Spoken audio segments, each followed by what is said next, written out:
the consulting services for the conduct of aerial LiDAR survey services for PNOC Industrial Park, Limay, Mariveles, Bataan with REI number 2026-05-061. So before we start, let me let me first acknowledge the presence of all the attendees for our Bids and Awards Committee. We have the BAC Chairperson, Attorney Josephine Cassandra Cui.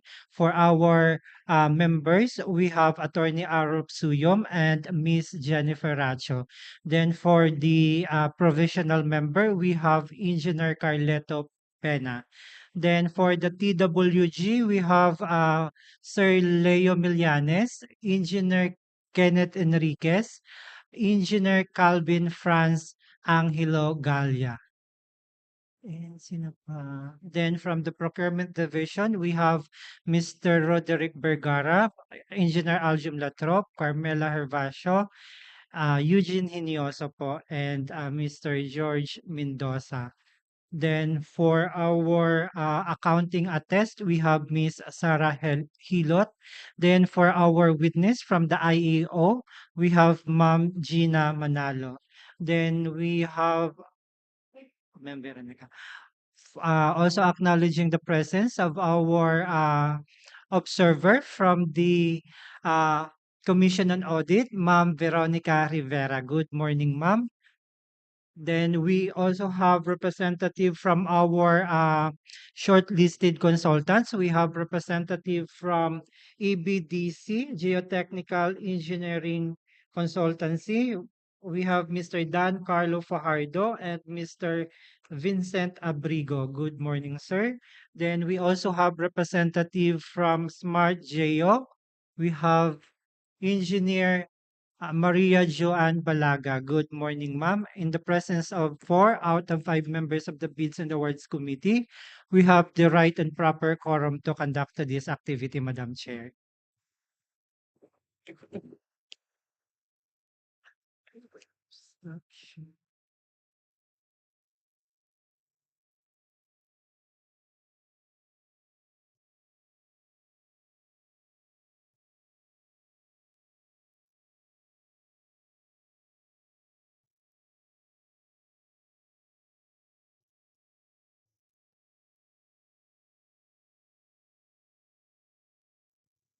For the record, the BAC Secretariat received 2 proposals, bid proposal from our shortlisted bidders or shortlisted consultants.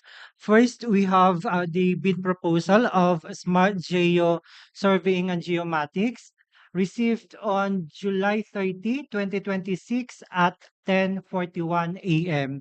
Then the second proposal we have from EBDC Geotechnical Engineering Consultancy received on August 3, 2026 at 8:30 a.m. So we will now proceed with the opening of the first proposal from Smart Geo Surveying and Geomatics.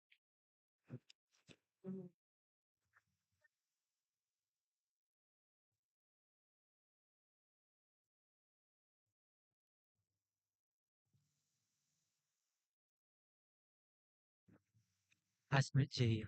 Smart Geo.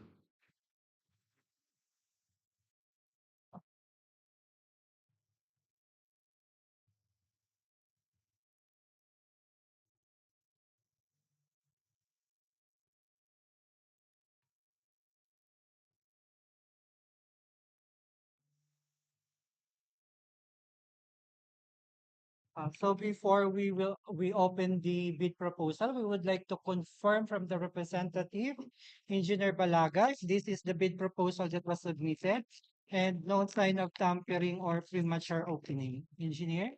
Yes po, confirming po. Thank you, Engineer. Madam Chair, permission to open po. Thank you, Madam Chair.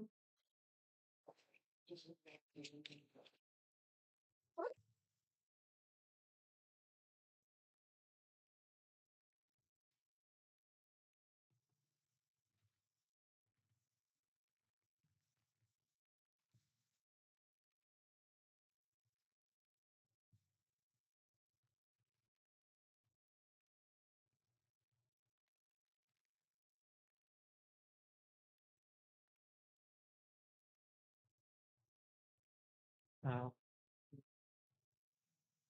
for the record, the bid proposal of Smart Geo Surveying and Geomatics consists of the technical proposal and the financial proposal.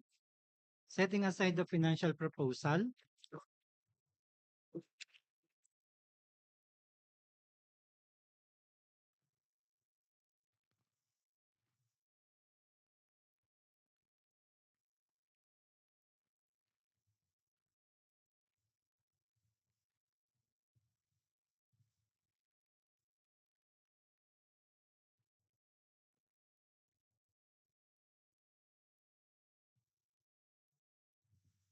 also for the record, the technical proposal consists of the original,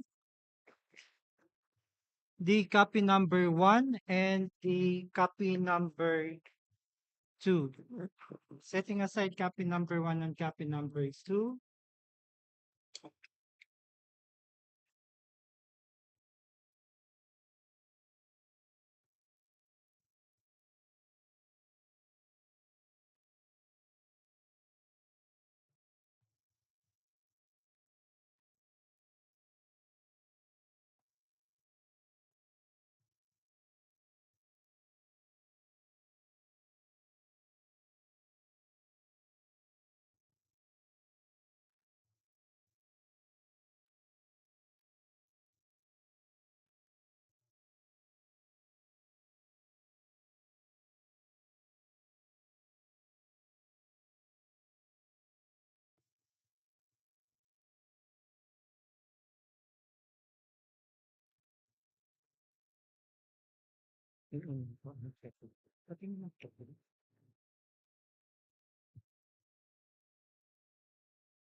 for the first document, we have the PhilJEP's certificate, platinum membership. The document is valid until January 13, 2027. Then for the Annex A,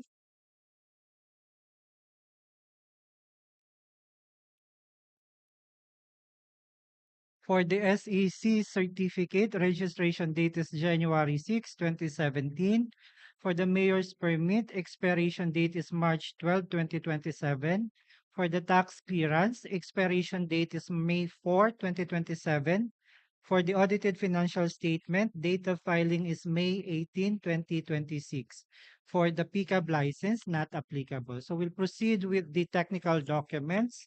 So first we have the bid security. So what was submitted is the bid securing declaration.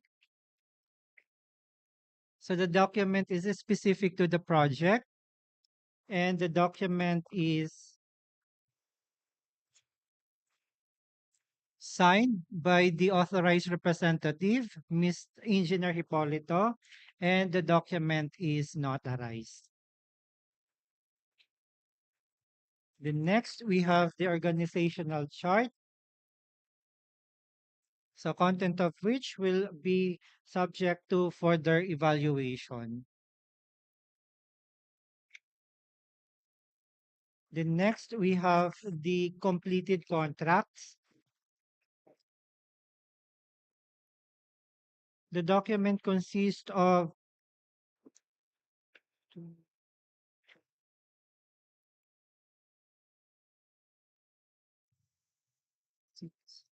7 pages, and the document is signed by Engineer Hipolito, and the document is dated. The next we have the ongoing and awarded but not yet started contracts. So the document consists of only 1 page, and the document is signed by Engineer Hipolito, and the document is dated. The next, we have the omnibus sworn statement.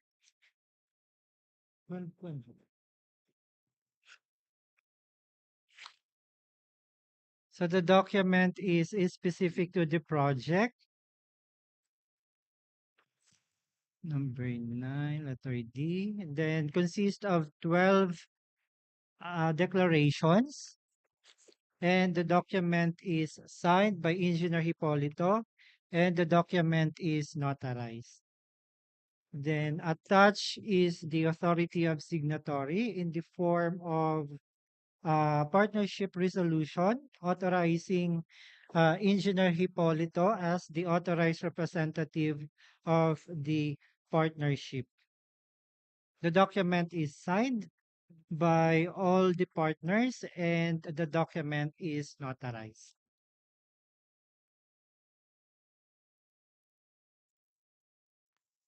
Then next, we'll proceed with the technical proposal form for the TPF1 or the technical proposal submission form.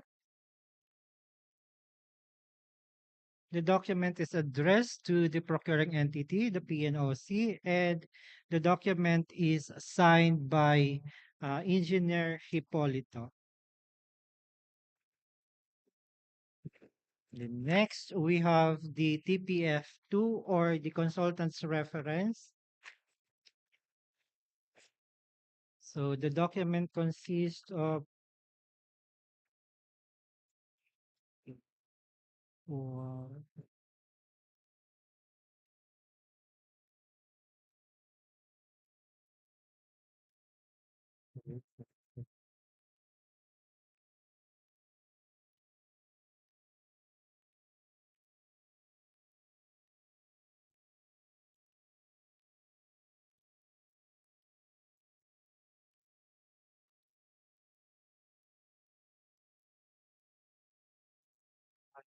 36. The document for the TPF2, it consists of 36 pages po, then the contents of which will be subject to further evaluation. Then next, we'll proceed with the TPF3 or the comments and suggestions of the consultant on the TUR and the data services and facilities po. So flash in the screen po or the submission of Smart Geo. This will be subject to further evaluation. The next, we have the TPF4 or the methodology and work plan for the performing staff. So, yun po, the document consists of one, one, two, three, four, 16 pages. So back to back po yung submission. So this will be again subject to further evaluation. The next we have the TPF5 or the team composition and staff. So what we require, iba ba yung require natin?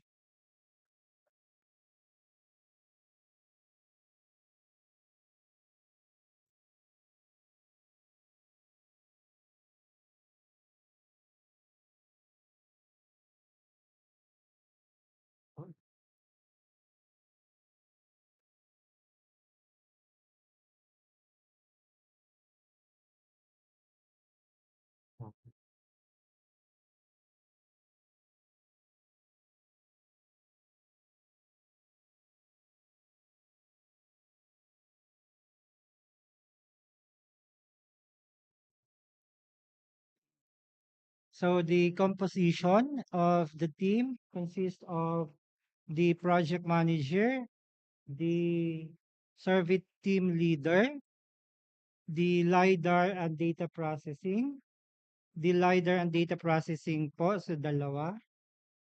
Then we also have the UAS vision planner and operator. Then the field survey or the GNSS crew.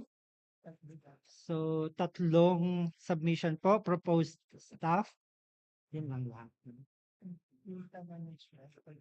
Then for the administrative support staff po, so meron tayong ditong data management po, dalawa.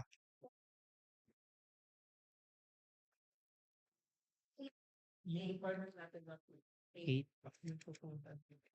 May lagpas lang po sila na field survey GNSS. Ay, hindi pala. Tatlo pala. Yung kuwan pala yung lagpas nila. Yung LiDAR. The next pa, so again, the content of which will be subject to further evaluation. So we'll proceed with the TPF 6 or the curriculum vitae for the proposed professional staff. So for the first CB, we have for the project manager, the proposed staff is Engineer Sarah Jane Samalburo. Then the contents of which will be subject to further evaluation. The document is signed by the proposed staff and by the authorized representative Engineer Hipolito po. So the document is also notarized. So next, so other documents po attached to the CV will be subject to further evaluation. So we'll proceed with the next proposed staff. We have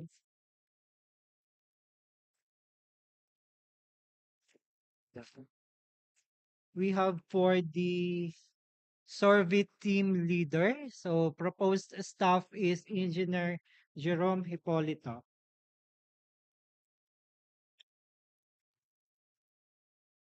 The document is signed by Engineer Hipolito as the proposed staff and the authorized representative. Then the document is also notarized. The next proposed staff is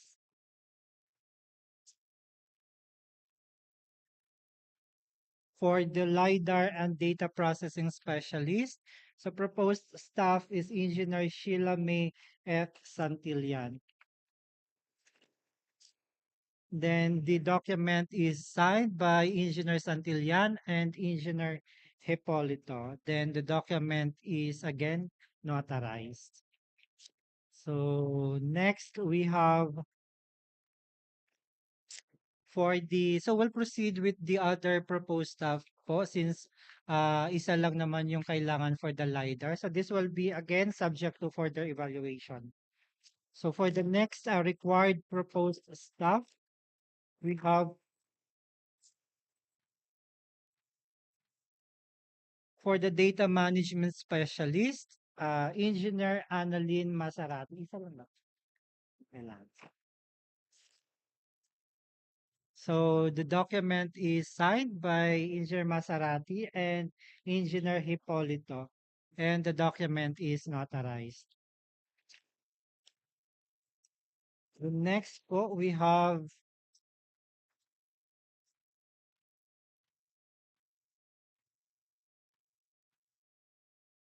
for the data management po, so we'll skip na lang this one since isa lang po yung kailangan natin for the data management, but this will be subject to further evaluation. So we'll proceed with the next required staff for the UAV or UAS mission planner and operator. Kailangan ba ito? Yes, sir. So proposed staff is Engineer Neil Patrick Castillo Ines.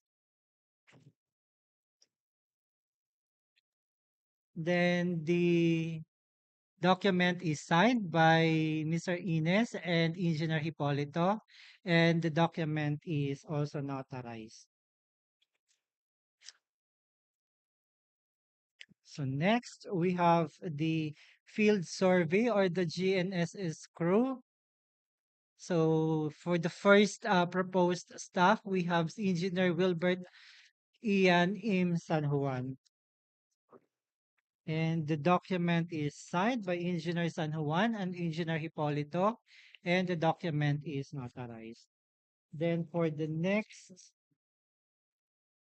uh, field survey GNSS crew, we have Engineer Ivandro Grifaldo Bautista.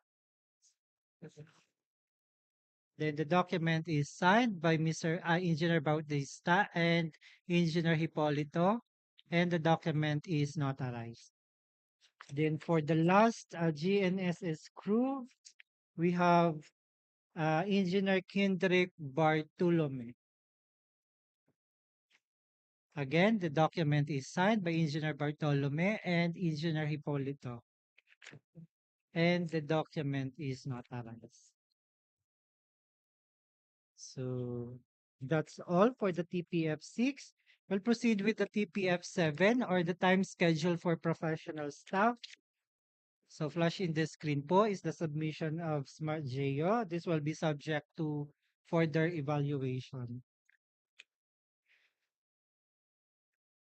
Then for the last technical proposal form, we have the activity work schedule.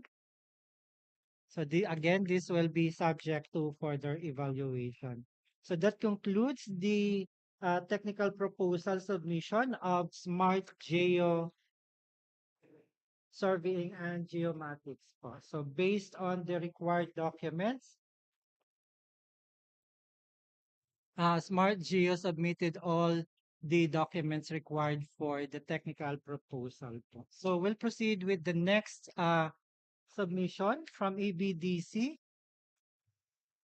But before we open this one po, we would like to confirm from the representative if this is the bid proposal that was submitted and no sign of tampering or premature opening, sir. Noted, sir. Madam Chair, permission to open po. Thank you, Madam Chair.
For the record, the submission of EBDC Geotechnical Engineering Consultancy consists of three envelopes. We have the original bid, the copy number 1, and the copy number 2. Setting aside copy number 1 and copy number 2,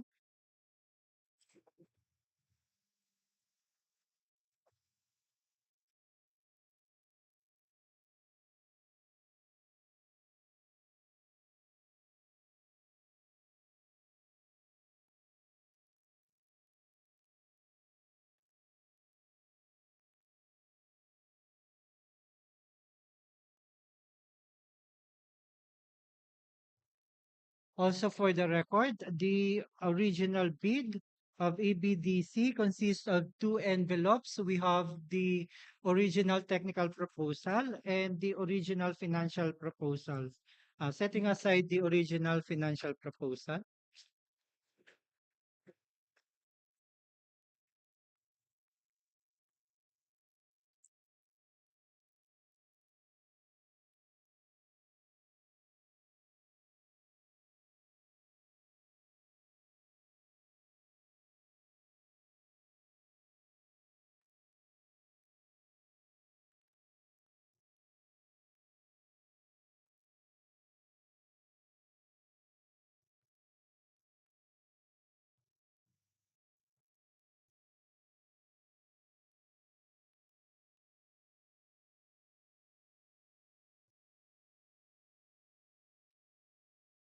for the first document, we have the bid securing declaration.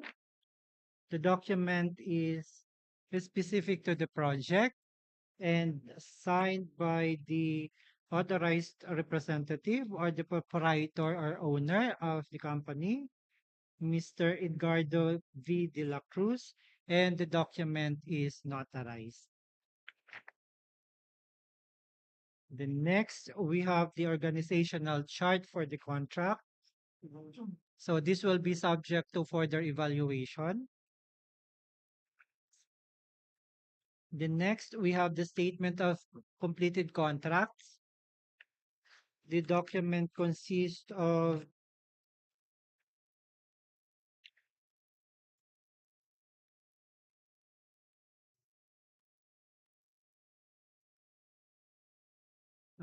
10 pages for the completed contracts, and the documents is signed by Mr. De La Cruz, and the document is dated po. So, attached proof of completion will be subject to further evaluation.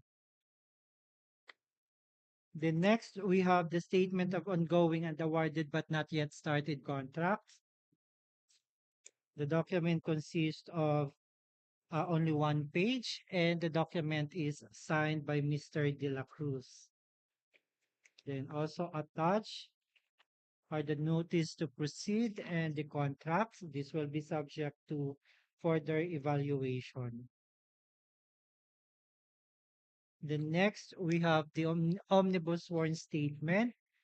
The document is specific to the project, letter D, then consists of 12 declarations, and the document is signed by Mr. De La Cruz, and the document is notarized. So attached is the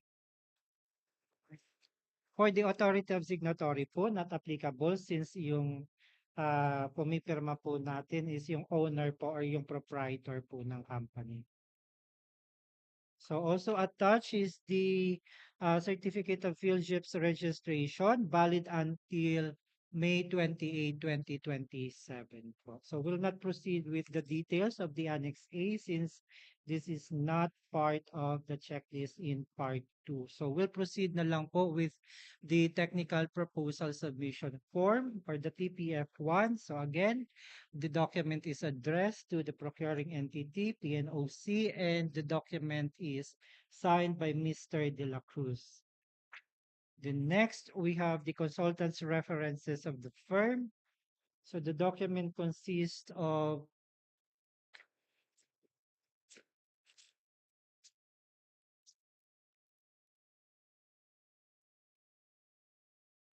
So the document consists of 10 pages for the consultant's reference. Then attached are the proof of completion. So the proof of completion and the consultant's reference, its details will be subject to further evaluation. So next, we have the TPF3 or the comments and suggestions of the consultants in the terms of reference. So, none or not applicable po. Then, sign po siya ni Mr. De La Cruz. Then, for the next form, we have the TPF4, the description of methodology and work plan for the performing the project. The document consists of two, three, 6 pages, and the content of which will be subject to further evaluation. So next, we have the TPF5 or the team composition and tasks. So again, the document will be subject to further evaluation.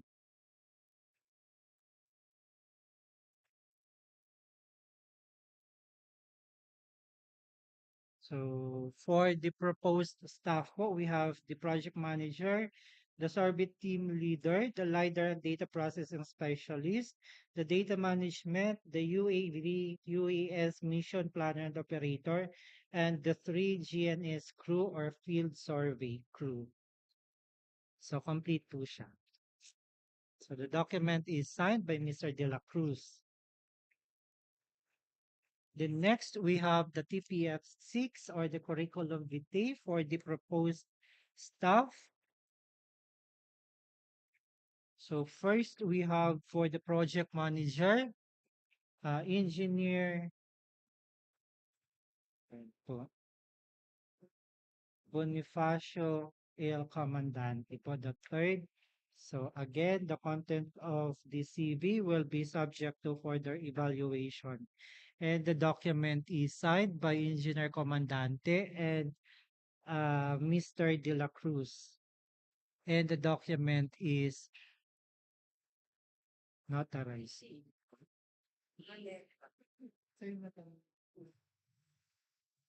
Natanggal yung Alex. Yun yung naghako.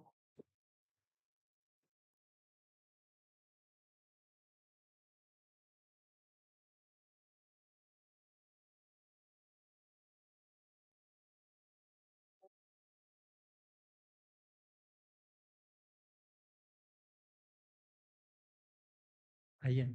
Thank you. So, apology for the technical issue po. So, we'll continue. So, next is for the survey team leader. We have Maria Elaine Padilla. The document is signed by Ms. Padilla, and the document is also signed by the representative or the authorized representative, Mr. De La Cruz, and the document is notarized. So again, the attached documents for the CV will be subject to further evaluation. So next, we have the CV for the LiDAR and data processing specialist. We have Sinon Ebenezer S. Peralta. The document is signed by Mr. Peralta and Mr. De La Cruz, and the document is notarized. So next is the data management or the IT specialist. We have Mr. Cedric Eliasar S. Peralta. The document is signed by Mr. Peralta and Mr. De La Cruz, and the document is notarized. So next, we have the UAV or the UAS mission planner and operator. So we have Mr. Justin Mark D.S. Sontillanosa. The document is signed by Mr. Sontillanosa and Mr. De La Cruz, and the document is notarized. So next is for the first field survey GNSS crew, Mr. Aaron Feliciano. The document is signed by Mr. Feliciano and Mr. De La Cruz, and the document is notarized. Then for the next field survey GNSS crew, we have Mr.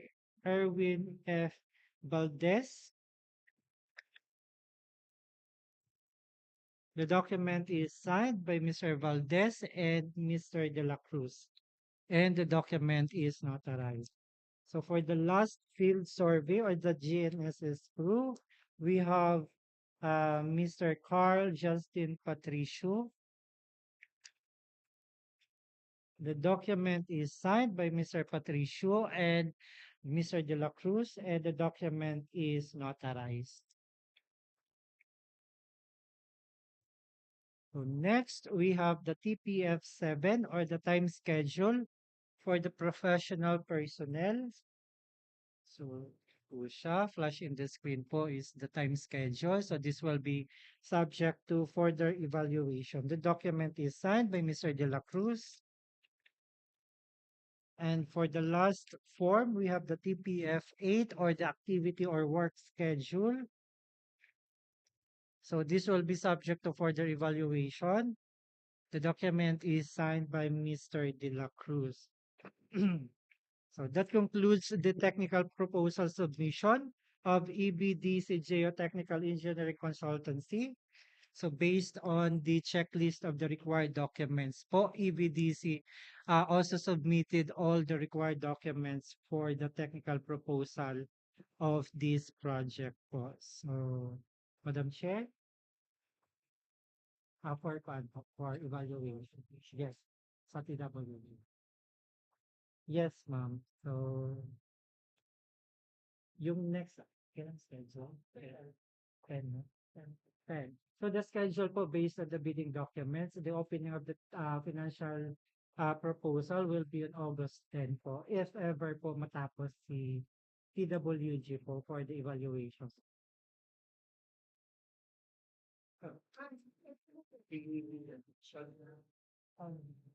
Calculate. Yes. Sa Thursday. Sa Thursday. Yes.